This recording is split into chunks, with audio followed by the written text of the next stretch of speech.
जीवा म्हणून वाचला शिवा. शिवाजी महाराजांची कीर्ती ऐकून बरोबरांना घाम फुटला होता. या वादळाला कोण रोखणार हाच एक मोठा प्रश्न होता. बडी बेगम म्हणजे आली दिशाची आई बरं का. दरबारात विचारते कुणी आहे का या वादळाला रोखणार. सारा दरबार मान खाली घालून गपगार झाला. जणू का त्यांनी हारच मांडली होती. तेवढ्यात एक सरदार उठला आणि बोलला, हम लाएंगे शिवाजी को जिंदा या मुर्दा. अनंतीने विडा उचलला. त्या सरदाराचं नाव होतं अफजल खान. शैतानासारखी देह असती आणि 10 हत्तींचं बळ असणारा असा अफजल खान विजापूरहून फौज फाटा घेऊन निघाला. हत्ती घोडे पायदळ घेऊन रस्त्यात भेटली त्याला ढेचीत मारीत चेडीत तेवढं उद्ध्वस्त केली. गावं लुटली, तेवढं उद्ध्वस्त केली. आया बहिणींची अब्रू लुटली. कोण रोखणार आहे बेगम वादळ. इकडे मोगल, तिकडे निजाम, पलीकडे इंग्रज. सगळीकडे एकच चर्चा व्हायला लागली. आता शिवाजीचं काही खरं नाही. दरबारात महाराजाच्या आज्ञास्थळी जाण्याचा सल्लाही देण्यात आला, पण त्यासाठी जिजाऊंनी विरोध दर्शवला. त्या बोलल्या, शिवबा हा आमचा केवळ पुत्र नाही तर अवघ्या मराठी जनाचा स्वाभिमान आहे. या मातेने आपला पुत्र गमावला तरी बेहत्तर, परंतु भ्याडपणे पडून जाऊन या मराठी मुलकाचा स्वाभिमान गमावता कामा नये. असा हा वाघिणीचा तोशावा विजय पताका फडकवण्यासाठी निघाला.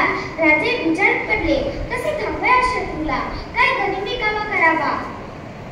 महाराजांनी खानाला भेटीचा सांगावा धरला. प्रतापगडावर आमने सामने भेटीचा तो सांगावा खानाने हसत कबूल केला. दिवस ठरला.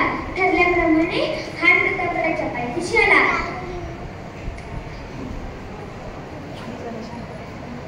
महाराजांनी जीव महाराजांना बोलवले. तेवढ्यात पंथांना सांगितले, भेटीची वेळ पुढे ढकला.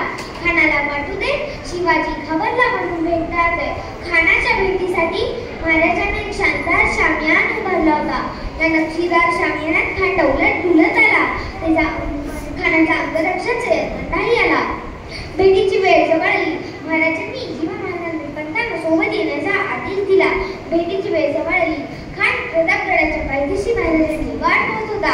महाराजांना येताना पाहताच खान म्हणतो कसा, आओ आओ शिवाजी आओ, हमारे गले लग जाओ. खानाने राजांना आलिंगन दिलं आणि दगा केला.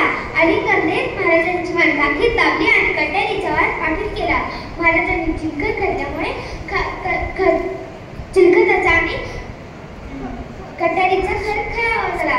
तसा खान चरकला. खान येडवडला. इतक्यात संधी खानाच्या पोटात विचार केला. वाघ नखांचा मारा केला आणि खानाचा मुलगा बाहेर काढला. खान ओरडला, दगा दगा. हा आवाज ऐकून सेवकमंडा धावत शामियानात आला आणि महाराजांवर वार केला.